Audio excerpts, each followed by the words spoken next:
ரொம்ப ரொம்ப easy and ஹெல்த்தியான முள்ளங்கி சட்னி எப்படி பண்ணுறதுன்னு பார்க்கலாங்களா? இந்த மாதிரி நீங்கள் கெட்டியாக பண்ணிட்டீங்கன்னா சாப்பாடு கூடையெல்லாம் வச்சு சாப்பிடும்போது அட்டகாசமாக இருக்கும். அப்படி இல்லைன்னா இன்னும் கூட அந்த சட்னிக்கு வந்துட்டு கொஞ்சம் தண்ணி ஊற்றி அட்ஜஸ்ட் பண்ணிங்கன்னா இட்லி தோசை கூடயும் செம்மையாக இருக்கும். இப்போ அது பண்ணுறக்கு ஒரு கடாயில் கொஞ்சமாக எண்ணெய், ஒரு 5, 6 வரமிளகா, இல்லை உங்கள் காரத்துக்கு ஏற்ப வரமிளகா அதை போட்டு தனியாக வறுத்து எடுத்து வச்சுக்கோங்க.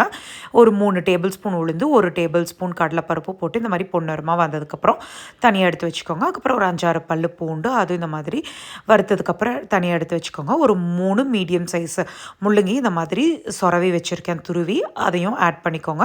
ஒரு கொத்து கருவேப்பிலை, இதெல்லாம் வந்துட்டு நல்லா அந்த ரேடிஷில் இருக்கிற தண்ணியெல்லாம் போகிற அளவுக்கு நீங்கள் நல்லா வறுத்து அதை தனியாக எடுத்து வச்சுக்கோங்க.